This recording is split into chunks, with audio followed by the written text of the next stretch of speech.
Hi, everyone. I just wanted to thank Orchid for organizing this series. I think it's a great model for thinking about access and solidarity in times of crisis. It took me a little time to gather my thoughts and think about what I wanted to read for this particular series. A lot of my work relates to chronic pain, disability, and illness. And I've had so many colleagues and friends ask me if I've been motivated to write a lot or my work has new meaning to me. And I think I've learned a lot from the HIV/AIDS poets, and so much of my work has been shaped by that particular form of mourning, as well as grief and anger. Uh, I think the AIDS poets taught me how to channel affect into something politically powerful, as well as urgent in the way that it intervenes in contemporary issues.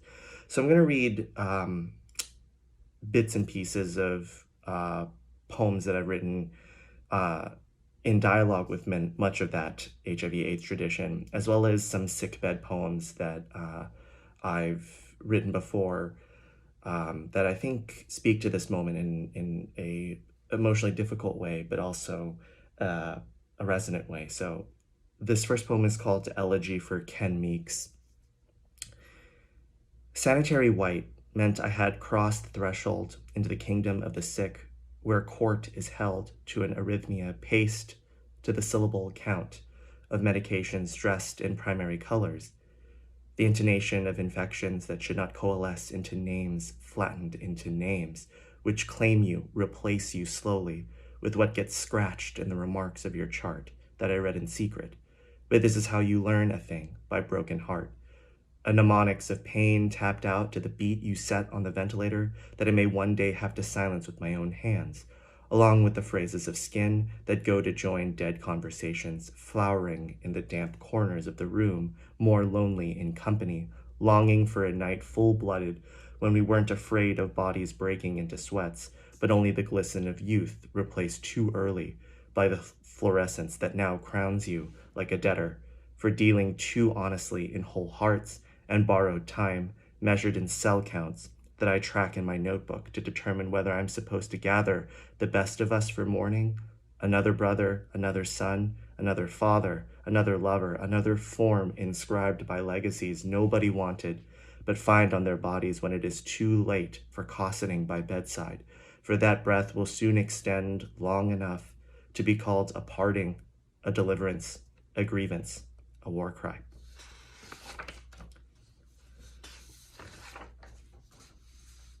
This poem is entitled Room 34B.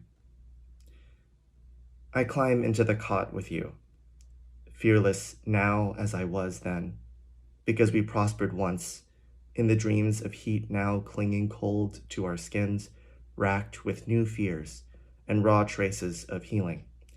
Here you are, sullied with apologies in place of defense, knowing full well you owe nothing more than the covenant we made years before the motes of pain made their home in you.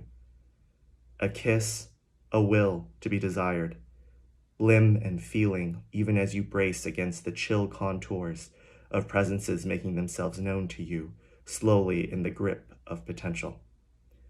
Feel instead the hold of my care, of what little these hands may do with the touch you have learned to fear, even as you carry it into a sleep without break. The last poem I want to read is a poem that is perhaps the one that means most to me in so much of the work that I have produced in the past year or so. This was a poem for Glass Poetry in the Poets Resist series, and it is a poem entitled A Lover Dead in His 20s, and it's after Adrian Rich. 1. Just before they signed away your right to life, you thought to hide hints behind your gasps because you knew I loved to lean into you, to listen actively as it was the closest we could ever be. 2. The grain of your voice. I did not know that memorials bore such textures. The ivy has already strangled your name. 3. The plains of you were changing, but you chose never to make much of it, because that wasn't how you were raised. To outline yourself in enough green to be envied, enough red to be a target. A shot in the back is the present's plain language. I learned from you that being a cipher could be a powerful desire. 4. Wanarovich said when it was all over, he wanted us to just drop his body on the steps of the fucking FDA. But I don't know if I have the heart to do that to you.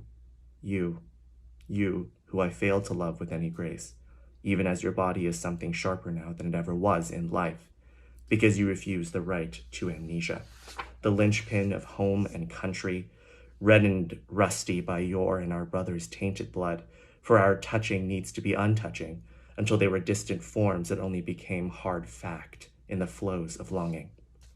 5. How am I supposed to cast this flower upon your soil? How do I tell the truth of you, when the very words I need were the ones that once bound you, hurt you, stole away your name? Eulogy, true praise. 6. By the time you could not move, you no longer bothered with the headlines. Cheap pundits because the story still eludes the dainty fingers of press and camera. You were already too busy cleaving hard to that imperceptible space beyond their line of sight. 7. A warrior burying a warrior. No, that's not right. You would want me to write, however inexact or exacting, about a life beyond reproach, so that none of us must apologize for doing nothing wrong. Thank you all so much, and I hope you all stay well. I hope we have other opportunities to collaborate like this together. Thank you.